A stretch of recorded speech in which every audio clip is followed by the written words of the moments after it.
सो गाँव welcome back. तो कैसे हो आप सब? आई होप आप सब अच्छे होंगे। स्वागत है आप सभी का आपके अपने एसपी स्टडी यूट्यूब चैनल पर। तो गाइस आज हम इस वीडियो में आपके लिए लेकर आए हैं सोशियोलॉजी के जो भी आपके महत्वपूर्ण क्वेश्चन हैं उन सारे प्रश्नों को यहाँ पर हम इस वीडियो में देखने वाले हैं। तो गाइस आपको ये वीडियो पूरा देखना है, इस वीडियो को आप बिल्कुल भी स्किप ना करें। और गाइस इसी तरह से आपको किसी और सब्जेक्ट की, जैसा कि आपने कहा था कि आपको हिस्ट्री का एक पूरा मॉडल पेपर चाहिए जिसमें सभी इंपॉर्टेंट क्वेश्चन दिए हो एक ही वीडियो में, तो वो वीडियो आपको मिल जाएगा नेक्स्ट वीडियो में। और गाइस अगर आप इस वीडियो को देख रहे हो और आपको भी इसी तरह से किसी भी सब्जेक्ट के इंपॉर्टेंट क्वेश्चन या फिर मॉडल पेपर का फुल सोल्यूशन चाहिए हो तो please tell me in the comment box. आप हमें कमेंट बॉक्स में जरूर बताओ। जो आपका सपना है कि इस बार आपको 90 प्लस स्कोर करना है तो 100% आप कर जाओगे। और गाइस अगर आप इस चैनल पर पहली बार आए हो तो इस चैनल को सब्सक्राइब कर देना, क्योंकि बोर्ड एग्जाम के लिए जो भी आपका इम्पोर्टेंट है वो सारे वीडियोस आपको मिलेंगे इसी चैनल पर। और गाइस बेल आइकन को भी प्रेस कर देना ताकि वीडियो की जो भी नोटिफिकेशन हो वो सबसे पहले आपके पास पहुंचे और एक भी वीडियो आपसे छूटे ना। ठीक है, तो चलिए बिना टाइम वेस्ट के वीडियो को स्टार्ट करते हैं। तो यहाँ पर हम देखेंगे सोशियोलॉजी के यानी समाज शास्त्र के जो भी आपके महत्वपूर्ण क्वेश्चन हैं उन सारे प्रश्नों पर यहाँ पर हम डिस्कस करेंगे। Okay, so without saying let's begin. तो गाइस यहाँ पर देखिए आपका पूरा पेपर बना दिया है। समाज शास्त्र का जो आपका मॉडल पेपर है उसका यहाँ पर आपको फुल सॉल्यूशन मिलेगा। ठीक है, तो गाइस पहले हम देखेंगे जो हमारे ऑब्जेक्टिव क्वेश्चन आते हैं वो कौन कौन से इंपॉर्टेंट हैं। उसके बाद यहाँ पर जो आपके सब्जेक्टिव क्वेश्चन हैं उनको भी यहाँ पर देखेंगे। तो आपको ये वीडियो पूरा देखना है। ठीक है, तो यहाँ पर देखिए पहला प्रश्न है कि समाज क्या है। तो पहले ऑप्शन देख लेते हैं, उसके बाद इसका आंसर देखेंगे। तो समाज क्या है, ए नंबर पर आपको ऑप्शन मिला है मूर्ति, बी नंबर पर है अमूर्ति एंड सी नंबर पर है ए तथा बी दोनों। इसके बाद डी नंबर पर ऑप्शन है इनमें से कोई नहीं। तो समाज क्या है, यहाँ पर जो आपका ऑप्शन नंबर सी है ये हो जाएगा आपका राइट ऑप्शन, मूर्ति अमूर्त दोनों। ठीक है, समाज क्या है, मूर्ति अमूर्त दोनों है। अब इसी तरह से यहाँ पर जो आपका नेक्स्ट क्वेश्चन क्या है उसको भी देख लेते हैं। तो अगला प्रश्न यहाँ पर है कि जनजाति है क्या है, आंशिक समाज या फिर आंशिक संस्कृति या फिर संपूर्ण एवं आंशिक समाज या फिर संपूर्ण समाज। ठीक है, तो यहाँ पर आपका क्वेश्चन क्या था कि जनजाति क्या है। तो यहाँ पर आपको ऑप्शन क्या मिले हैं, ए नंबर पर है आंशिक समाज है या फिर आंशिक संस्कृति है या फिर संपूर्ण एवं आंशिक समाज है या फिर संपूर्ण समाज। तो जनजाति क्या है, यहाँ पर जो आपका डी नंबर पर ऑप्शन है यही हो जाएगा आपका राइट ऑप्शन। ठीक है, इसी तरह से यहाँ पर जो अगला प्रश्न है उसको भी देख लेते हैं। तो नेक्स्ट क्वेश्चन यहाँ पर दिया गया है कि भारत में प्रथम पिछड़े वर्ग आयोग के अध्यक्ष कौन थे। ये जो क्वेश्चन है आपका समाज शास्त्र के पेपर में कई बार बोर्ड एग्जाम में पूछा गया है। तो भारत में प्रथम पिछड़े वर्ग आयोग के अध्यक्ष कौन थे, बी आर अम्बेडकर या फिर बीपी मंडल या फिर काका कालेलकर थे एंड यहाँ पर डी नंबर पर ऑप्शन है एम के गांधी। तो भारत में प्रथम पिछड़े वर्ग आयोग के अध्यक्ष कौन थे, काका कालेलकर। यहाँ पर जो सी नंबर पर आपका ऑप्शन है वही हो जाएगा राइट ऑप्शन, काका कालेलकर भारत में पिछड़े वर्ग आयोग के अध्यक्ष थे। ठीक है, इसी तरह से यहाँ पर आप देख सकते हो अगला प्रश्न आपका दिया गया है। देखिए नेक्स्ट क्वेश्चन है कि निम्नलिखित में से कौन राष्ट्रीय एकीकरण के लिए उत्तरदायी है। तो यहाँ पर जो ऑप्शन है पहले उनको देख लीजिए। ए नंबर पर ऑप्शन यहाँ पर दिया गया है, देखिए ए नंबर पर यहाँ पर आपको ऑप्शन मिला है संप्रदायवाद, बी नंबर पर है क्षेत्रवाद एंड सी नंबर पर है राष्ट्रवाद और डी नंबर पर है जातिवाद। तो निम्नलिखित में से कौन राष्ट्रीय एकीकरण के लिए उत्तरदायी है। तो यहाँ पर जो सी नंबर पर आपका ऑप्शन है यही हो जाएगा राइट ऑप्शन, राष्ट्रवाद। ठीक है, अब इसी तरह से यहाँ पर आप देख सकते हो जो आपका अगला प्रश्न है वो क्या दिया गया है। तो देखिए नेक्स्ट क्वेश्चन यहाँ पर दिया गया है कि राष्ट्रवाद का जन्म किसके परिणाम स्वरूप हुआ। Very very most important question है आपका, आप पेपर उठाकर देखना, कई बार ये प्रश्न बोर्ड एग्जाम में आस्क किया गया है। तो क्वेश्चन क्या है कि राष्ट्रवाद का जन्म किसके परिणाम स्वरूप हुआ। पहले ऑप्शन देख लीजिए, ए नंबर पर ऑप्शन है संप्रदायवाद, बी नंबर पर है उपनिवेशवाद एंड सी नंबर पर है जातिवाद, डी नंबर पर ऑप्शन है प्रजातिवाद। तो राष्ट्रवाद का जन्म किसके परिणाम स्वरूप हुआ? यहाँ पर जो बी नंबर पर आपका ऑप्शन है उपनिवेशवाद, तो यही हो जाएगा आपका राइट ऑप्शन। ठीक है, अब इसी तरह से अगला प्रश्न भी देख लीजिए। तो नेक्स्ट क्वेश्चन यहाँ पर आप देख सकते हो। देखिए यहाँ पर आपका जो अगला प्रश्न है तो दिया गया है कि दहेज निरोधक अधिनियम पारित हुआ। तो कब पारित हुआ? देखिए दहेज निरोधक अधिनियम कब पारित हुआ? यहाँ पर पहले ऑप्शन देख लेते हैं। ए नंबर पर है 1955 में, बी नंबर पर ऑप्शन है 1956 में, इसी तरह से सी नंबर पर है 1961 में एंड डी नंबर पर है 1984 में। तो दहेज निरोधक अधिनियम कब पारित हुआ? तो यहाँ पर जो आपका ऑप्शन नंबर बी है वो हो जाएगा आपका राइट ऑप्शन। इसी तरह से आप नेक्स्ट देख सकते हो। अगला दिया गया है कि निम्नलिखित में से क्या 73वें संविधान से संबंधित है? तो यहाँ पर पहले ऑप्शन देख लीजिए। देखिए यहाँ पर ऑप्शन आपको मिले हैं ग्राम पंचायत, ए नंबर पर है एंड बी नंबर पर है नगर पालिका। तो यहाँ पर जो हमारा ऑप्शन नंबर ए है यही हो जाएगा राइट ऑप्शन, ग्राम पंचायत। क्वेश्चन क्या था कि निम्नलिखित में से क्या 73वें संविधान से संबंधित है? तो क्या है? ग्राम पंचायत। ठीक है, तो यहाँ पर जो आपका ऑप्शन नंबर ए है वो हो जाएगा राइट ऑप्शन। और दहेज निरोधक अधिनियम कब पारित हुआ था? 1961 में।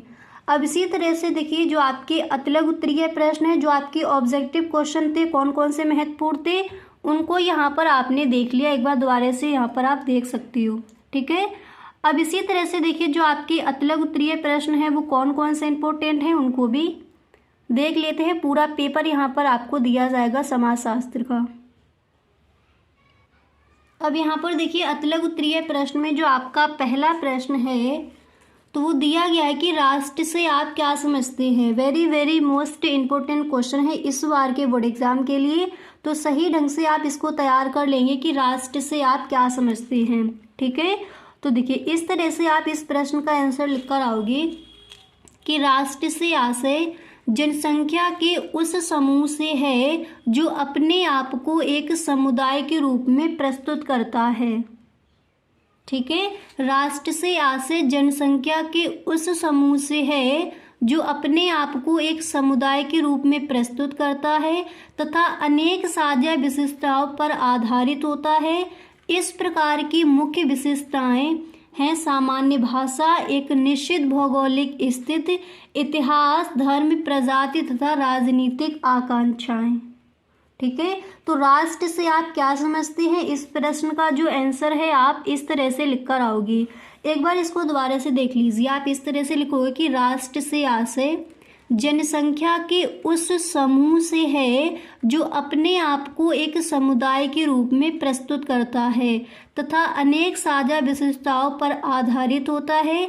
इस प्रकार की मुख्य विशेषताएं हैं सामान्य भाषा, एक निश्चित भौगोलिक स्थिति, इतिहास, धर्म, प्रजाति तथा राजनीतिक आकांक्षाएं। ठीक है, अब इसी तरह से यहाँ पर आप देख सकते हो जो आपका अगला प्रश्न है वो क्या है उसको पढ़ लीजिए। तो देखिए यहाँ पर जो नेक्स्ट क्वेश्चन है आपका क्वेश्चन नंबर 2 दिया गया है कि जाति की विशेषताएं लिखिए। ठीक है गाइस, अगर अभी तक आप इस वीडियो में बने हुए हो तो आई होप ये वीडियो आपको पसंद आ रहा होगा। अगर सच में गाइस आपको ये वीडियो अच्छा लग रहा है तो आप इस वीडियो को एक लाइक कर दें और यदि आप इस चैनल पर पहली बार आए हो तो इस चैनल को सब्सक्राइब कर लेना एंड बेल आइकन को भी प्रेस कर देना ताकि वीडियो की जो भी नोटिफिकेशन हो वो सबसे पहले आपके पास पहुंचे। तो आपका यहाँ पर नेक्स्ट क्वेश्चन क्या है कि जाति की विशेषताएं लिखिए। ठीक है, तो यहाँ पर देखिए जो आपका ये प्रश्न है इसका आंसर क्या हो जाएगा। और ये आपका क्वेश्चन अतलग उत्तरीय प्रश्न में आज कई बार किया गया है। ठीक है, तो जाति और प्रजाति दोनों ही आपको सही ढंग से तैयार कर लेने हैं। ये क्वेश्चन 100% हर बार बोर्ड एग्जाम में आज किए जाते हैं। ठीक है, तो जाति की विशेषताएं क्या है, सबसे पहले यहाँ पर जब इसका आप आंसर लिखोगे तो सबसे पहले आपको हेडिंग डाली है जाति की विशेषताएं। ठीक है, हेडिंग डालने के बाद आप इस तरह से लिखोगे कि जाति की मुख्य विशेषताएं इस प्रकार हैं। फिर आपको पॉइंट बाय पॉइंट इसका आंसर लिखना है। आप इस तरह से लिखोगे कि जन्म पर आधारित सदस्यता, पैसों की निश्चितता, खान पान पर प्रतिबंध। इसके बाद आप लिखोगे ऊंच नीच की भावना, अनिवार्य सदस्यता, निश्चित परंपराएं। इसके बाद यहाँ पर आपको लिखना है कि इसके बाद आप लिखोगे कि अंतर्विवाही। अब देखिए इसके बाद यहाँ पर आप लिखोगे कि अंतर्विवाही समूह तथा सदस्यों की निश्चित स्थिति। ठीक है, तो जात की विशेषताएं क्या हैं, इस तरह से आप इस प्रश्न का आंसर लिख कर आओगे। एक बार देख लीजिए। ठीक है, ये क्वेश्चन आपका अतलग उत्तरीय प्रश्न में कई बार पूछा गया है, तो इसको भी आप सही ढंग से तैयार कर लेंगे। अब इसी तरह से यहाँ पर जो आपका नेक्स्ट क्वेश्चन क्या है उसको भी पढ़ लीजिए। तो देखिए अगला प्रश्न यहाँ पर दिया गया है कि विनिवेश से क्या आशय है, और ये क्वेश्चन आपका कई बार बोर्ड एग्जाम में आस्क किया गया है। ठीक है, तो सही ढंग से आप इस प्रश्न के आंसर को तैयार कर लेंगे। तो चलिए देखते हैं कि विनिवेश क्या है। जब आप इस प्रश्न का आंसर लिखोगे तो सबसे पहले आपको हेडिंग डालनी है विनिवेश। हेडिंग डालने के बाद आपको इस तरह से लिखना है कि प्रायः सभी देशों में मिश्रित अर्थव्यवस्था के अंतर्गत सार्वजनिक क्षेत्र में कुछ संस्थान होते हैं जो मुख्य रूप से सरकार के नियंत्रण में होते हैं। यदि सरकार इन सार्वजनिक क्षेत्र के संस्थानों में अपना हिस्सा किसी व्यक्ति या निजी क्षेत्र की कंपनी को बेच देती है तो इसे विनिवेश कहते हैं। ठीक है, इस तरह से आप इस प्रश्न का आंसर लिख कर आओगे। तो आपको समझ आ गया कि विनिवेश हम किसे कहेंगे। अब इसी तरह से यहाँ पर जो आपका अगला प्रश्न है, तो नेक्स्ट क्वेश्चन यहाँ पर क्या दिया गया है उसको भी समझ लेते हैं। तो देखिए नेक्स्ट प्रश्न आपका यहाँ पर है कि दबाव समूह या हित समूह से आप क्या समझते हैं। ठीक है, तो चलिए इसके आंसर को आप इस तरह से लिख कर आओगे कि समाज के कुछ संगठित समूह अपने अपने हितों की सुरक्षा के लिए शासन पर ऐसे कानूनों को, फिर इसके आगे आप लिखोगे ऐसे कानूनों को पारित करने या ऐसी नीति का अनुसरण करने के लिए दबाव डालते हैं जिनसे समूह अपने अपने हितों की रक्षा कर सकें। ऐसे ही गुटों को राजनीति शास्त्र में दबाव समूह अथवा हित समूह के नाम से जाना जाता है। ठीक है, तो जो आपका क्वेश्चन था कि दबाव समूह या हित समूह से आप क्या समझते हैं, तो इस तरह से आप इस प्रश्न का आंसर लिख कर आओगे। अब इसी तरह से यहाँ पर देख लीजिए जो आपका अगला प्रश्न है वो क्या दिया गया है। तो देखिए नेक्स्ट क्वेश्चन है कि पंथ निरपेक्षीकरण के परिणाम स्वरूप जातीय व्यवस्था में हुए 2 परिवर्तनों का उल्लेख कीजिए। ठीक है, क्वेश्चन आप कौन सा तैयार करोगे। यहाँ पर आपका प्रश्न दिया गया कि पंथ निरपेक्षीकरण के परिणाम स्वरूप जातीय व्यवस्था में हुए 2 परिवर्तनों का उल्लेख कीजिए। तो आप इस तरह से लिखोगे, पहला पॉइंट डालकर आपको लिखना है कि खान पान के प्रतिबंधों का अंत। फिर इसमें आप लिखोगे कि जाति के सभी बंधन ढीले पड़ गए हैं। पंथ निरपेक्षीकरण के कारण जातीय आधार पर लगाए गए खान पान के प्रतिबंध प्रायः समाप्त हो गए हैं। इतना लिखने के बाद फिर इसके बाद देखिए आपको यहाँ पर सेकंड पॉइंट डालना है जातीय नियमों का ह्रास। पहला आपको क्या लिखना है, खान पान के प्रतिबंधों का अंत। इसके बाद नेक्स्ट यहाँ पर आप डालोगे जातीय नियमों का ह्रास। फिर इसमें आपको लिखना है कि यातायात के साधनों का विकास हो जाने से तथा नगरों की संख्या अधिक हो जाने से धर्म का प्रभाव कम हो गया है, जिससे जातीय नियमों एवं प्रतिबंधों का ह्रास हो गया है। ठीक है, तो यहाँ पर क्वेश्चन क्या था कि पंथ निरपेक्षीकरण के परिणाम स्वरूप जातीय व्यवस्था में हुए 2 परिवर्तनों का उल्लेख कीजिए। तो फर्स्ट आपने यहाँ पर क्या लिखा कि खान पान के प्रतिबंधों का अंत। फिर इसमें इस तरह से आपको लिखना है। इसके बाद नेक्स्ट पॉइंट आपको डालना है कि जातीय नियमों का ह्रास। फिर उसमें आप इस तरह से लिखोगे। अब इसी तरह से यहाँ पर देख लीजिए जो आपका नेक्स्ट क्वेश्चन है वो क्या दिया गया है। तो अगला प्रश्न यहाँ पर दिया गया है कि सामाजिक सर्वेक्षण की 2 विशेषताओं का उल्लेख कीजिए। ओके, सामाजिक सर्वेक्षण की 2 विशेषताओं का उल्लेख कीजिए। तो आप इस तरह से इस प्रश्न का आंसर लिखकर आओगे। पहला यहाँ पर आपको इस तरह से लिखना है कि वैज्ञानिक पद्धति का प्रयोग। ठीक है, फिर इसमें आप लिखोगे कि सामाजिक सर्वेक्षण में वैज्ञानिक पद्धति का प्रयोग किया जाता है जिससे अध्ययन वस्तु के संबंध में किसी प्रकार के पक्षपात की आशंका नहीं रहती। इसके बाद यहाँ पर आप सेकंड पॉइंट डालोगे सामाजिक पक्षों का अध्ययन।